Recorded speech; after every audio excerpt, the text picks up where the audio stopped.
Cooking, where you see cooking from my point of view.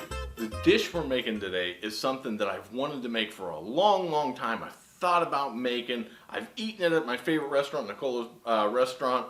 What finally got me to make this dish is my wife and I were out. We were actually at the North Market walking around. I look at the butcher case and there is some veal osso buco. And I thought, oh my gosh, I want to make osso buco. But then the reality kicked in. And when I say reality, the reality of having 2 kids in college and the fact that the veal osso buco was $17.99 a pound. And I thought, man, I would really love to make this dish. And I talked myself out of it. Well, we happened to be at Whole Foods, and in the butcher case there was beef osso buco for $5.99 a pound. I thought, hey, I'm a home cook. I got 2 kids in college. That's priced just right. It was going to cost about, I figured I was buying 6 shanks. I figured it was going to be about $90 for the veal, and I thought, man, that's just too much for, you know, it'd been a great meal, but just too much. I spent about 30 bucks on the beef shanks. Now, I do recommend making this with veal. So osso buco is made with a cut of meat that's called the shank. And what that is a cross cut of the leg. So when you cut through that femur bone, you have the open bone, and in the middle of that bone is the bone marrow, which from my opinion, that bone marrow is the best part of this dish, though it's all really good. So you'll see in my recipe for osso buco, I use kind of the holy trinity, that sofrito, red wine, some tomatoes, some beef broth. This is outstanding, simmers nice and slow on the stove. You are going to love this one. I placed this osso buco on a bed of the beef tomato risotto that you saw in the last episode. So, you know, if you watched the last episode, you thought that risotto looked really good. Wait till you put this shank of osso buco on top of it. Outstanding. Highly recommend it. Let's get started. It's time to get cooking. Let's take a look at our ingredients. What we have is 1 can of San Marzano tomatoes. Now I just kind of gave these a real rough chop while I was taking them out of the can. We're going to use 1 cup of Chianti, 2 cups of beef broth, 2 medium onions. I have 3 stalks of celery, the equivalent of 3 carrots. We're going to use a couple cloves of garlic, 3 tablespoons of butter, 1.5 teaspoons each of thyme and oregano. We're going to use a couple tablespoons of our tomato paste. We've got our beautiful beef shanks here that we're going to take a look at here in a second. And then I have some flour and salt and pepper that we're going to use to dredge these. Now, what we want to do first is I want to move some stuff around. Let's start with chopping up our vegetables. For our carrots, now, I had baby carrots in my fridge. That's why I'm using baby carrots. I tried to just guesstimate the equivalent of 3 carrots. Now, the reason I'm using 3 carrots and 3 pieces of celery is because I have 6 of my beef shanks. If you only have 4, you may want to go 2 and 2. But I just want some good chunkiness in there with my shank. So you can see I'm just cutting the baby carrots in the thirds, and then we'll put them over in our bowl. So I'm going to go ahead and get this finished up, and we'll move on to our celery. So I have my beautiful sous chef off camera finishing up our carrots. Our celery, we're going to cut them about the same size as the thirds of our carrots. So that way everything's kind of the same size because we want them to cook in the same amount of time. Boom, our celery is done. Time to do our onions, which means, with red onions, it means it's time for me to cry. It's time for me to cry. That's kind of like time for me to fly, but sung very, very poorly. All right, we're gonna get these things peeled. So for our wonderful red onions, yep, I can already feel the pre-tears coming out. Rough chop on our onions. Give them a quick chop across. Doesn't have to be real small. Doesn't have to be real fancy. Doesn't have to make me tear up like this every time. So got our 1 onion done. I'm going to get our 2nd onion done here off camera. Actually, I'm going to give it to the sous chef so she can cry too. Time for our garlic. We want about, I'm going to go with 3 cloves here. Give these a nice quick quick crush makes it easy to get that wonderful skin, that protective layer off. Without it, smashing these bad boys, it takes forever to peel a piece of garlic. All right, with my garlic, as always, woody ends come off. Got my little helper, my little doggy down here by my feet, keeping me company. I think she knows that there's meat sitting on the table here. If you hear some chopping off screen, that's my beautiful wife finishing up our onion for us, because I think she felt bad that I was standing here crying over vegetables. Now the garlic, you know, I want to try to get some equal sized pieces here, but I'm not going to be overly concerned with making it a real fine dice.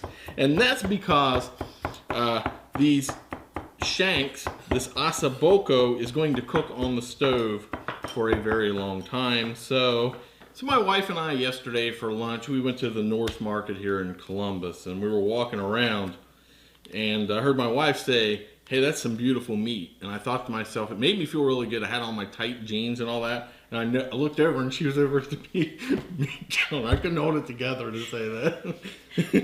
I was. That's good. You have to leave that in there. All right, so I couldn't even. That joke was so bad I couldn't even finish it. So we got our beef shanks here. So what we're going to do here is, this is very marbled. And this cooks for about an hour and a half, 2 hours. And if we were just to set this in the pan and let it cook, it could fall apart. And that's okay, because it's still going to taste great, but presentation-wise, we want this to be one shank. I'm going to put down a bed of risotto, put this on top. It's going to be beautiful. Not only is it going to be beautiful, it's going to be absolutely delicious. So to make sure that our beef shanks do not fall apart, we're going to use the wonderful butcher twine. I have dirty hands, so we're just going to sterilize my hands, sterilize everything here when we get this done. All we're going to do is, let me get one here that I can work with. We'll stack them up. We're just going to take our twine here, put it like in the middle, up to down, you know, vertically in the middle, but the line runs horizontal. We're just going to tie it. Oop. Sometimes it'll try to pop out if you tie it too tight, or if your line's not dead center. So we're just going to tie that, knot it up, try to keep it as tight as you can, and that just really is just going to keep it from falling apart. So I'm going to go ahead and do the rest of these shanks. When I get back, we'll move on to our next step. As you can see, got them all tied up. They're just about to room temperature. We're ready to start cooking. The first thing we need to do is, I have some flour here, and I put in some salt and pepper. I use kosher salt. We'll mix that up, and all we're going to do is give these a light dredge. If you hear a little pitter patter of doggy feet, she doesn't know what to do if I'm not sitting over there, so she can sit on my lap. We're going to go ahead and just go ahead and get these all dusted. When we come back, I will be set back up over our stove, and we're ready to start cooking these beautiful things. Oh, this one tried to pop out of the string, and it successfully did so. So we'll retie that one. We're repositioned over at my stove. I'm going to get a little bit of olive oil here in the bottom of my Dutch oven. This is a 5-quart Dutch oven. Get some olive oil in the bottom. Coat the bottom. I want to get that hot. Get all this heated up, because what we're going to do is put a big one in with a small one. We're going to get these brown, both sides. These are going to set for, once I get them up to heat, they're going to go 3 minutes each side. I really don't have this hot enough right now. Ah, you can hear that wonderful sizzle already. We're going to go 3 minutes, and then we're going to flip these. It's been 3 minutes, and our shanks are browned on one side here. We're going to flip them over. Ooh, look at the color. Beautiful. Our goal is not to cook these clear through, but just to get them brown. Turn my heat down to about 7 here. You can see that wonderful marrow browned up real nice along with the meat. These are going to be great. I'm going to go ahead and get these two done and get the rest of these rolling. This is my last batch of shanks to get them brown. These are actually ready to come out. You can see I've got the other 4 sitting here. I did have to retie one of these. The string came off. This one here, barely hanging on. I'm turning my heat way down. You'll see inside the pan here, there's a lot of brown goodness. That's all nothing but flavor. So now what we are going to do next step, we're going to get our butter in here. Let me get a wooden spatula here. Get our butter in there. Going to get our butter melted. While our butter is melting, we're going to put the holy trinity of vegetables in here. Our onions. This is 2 medium onions. The equivalent of 3 carrots. I have baby carrots, so that's what I use. 3 stalks of celery right in the mix.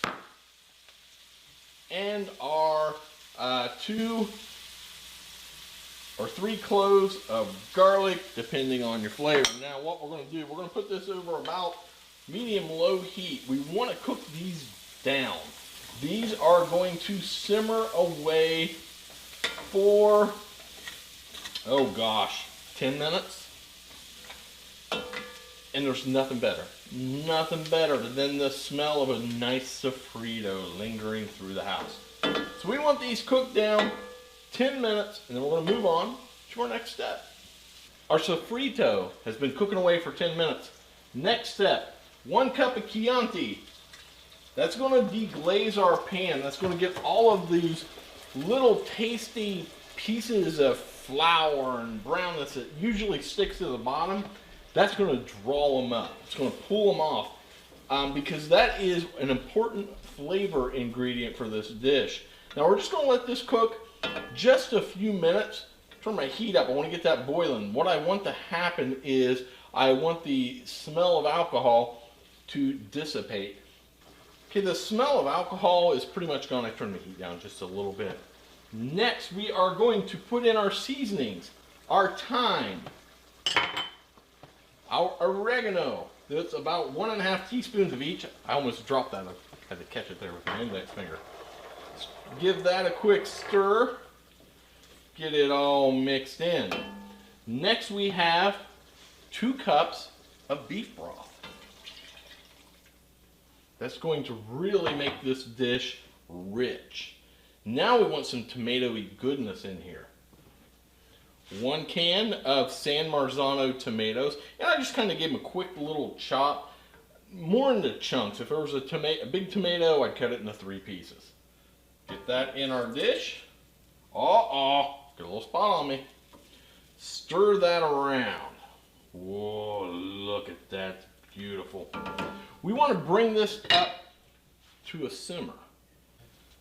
Now while our the stock and the tomatoes are coming up the heat, you want to put in 2 or 3 tablespoons of a tomato paste.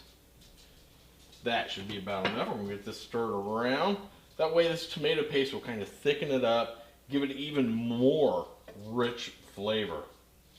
I've had this cooking over medium heat till it started to simmer. You can see we got some bubbles around the edges. This is ready for our next step. And that step is we're going to take these beautiful shanks and we're going to sink them down in there. We're going to try to get them down in there. Try to get all these in. Again, some of these are pretty big. And what we're going to do, ooh, stay in there. Ooh, this is going to be close. Some of them are going to sit here on top, and that's okay. What we're going to do is about every 20 minutes, we're going to come in and kind of move these around. Oh, I'll tell you what, we couldn't get this much more full, could we? This is going to go low heat, 2 hours. I'm going to leave a little bit of room here. You can see, we got some room. You can see some steam coming out. That's exactly what you want to happen. You want some of that liquid to boil off. That meat is going to get incredibly tender while it's cooking for this long time. It's also going to pull in the best of the flavors from that broth we made. This is going to be absolutely incredible. So let me make sure. I've got a nice low flame, hour and a half to 2 hours. Just kind of make a judgment call there. These are pretty big. I might go a little more towards the 2 hours. Our ossobuco has been simmering away for about an hour and 45 minutes. Every 20 minutes, I would kind of rearrange the shanks. The strings all came off, but one of them kind of fell apart, but the rest have held together. While this was cooking, I went ahead and recorded another episode, which was actually the last episode that you saw, which was just a simple beef tomato risotto that is going to serve kind of as the bed for this. So let's take a look and see our ossobuco, and I can tell you the smell's been amazing. Oh, you can see kind of the fat came to the top. If we get our spoon in here, give that a stir, you can see that this is going to be, oh my gosh, the smell. There's a piece of, another string came off. Let me grab that and get that out of the way. I'm getting this plated up. I'm hungry. I've plated up this beautiful ossobuco. I put a massive bed of that arborio rice, the risotto around it. The rice, not overpowering flavor, which is exactly what you want for this dish. Let's give this a try. Oh my. Now the meat is tender. Now the fat in there, of course, is it's got the connective tissue fat that's trying to hold it all together. You got to kind of cut through that. It's good.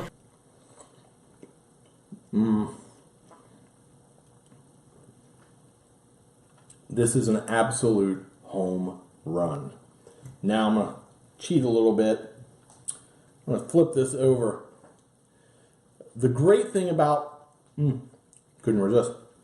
The great thing about a shank cut is this beef bone here. The marrow kind of cooks down. This is like a super rich, gelatinous piece of meat. Oh my gosh. It's like when you were a kid and you'd go trick or treating and somebody would give you the full-size Snickers. That's the full-size Snickers in a bag of goodness. This is absolutely incredible. The ossobuco is completely infused with flavor. The rice is I keep saying rice. The risotto is the perfect accompaniment to this. I am going to eat this. I'm probably going to have seconds, so I can eat in peace. I want to thank you so much for watching POV Italian Cooking. Follow me on Facebook, Twitter, Instagram, LinkedIn, Google+. But absolutely most important, click the subscribe button in YouTube and ring the bell so you never miss an episode of POV Italian Cooking. I'm hungry, this is amazing, and ciao.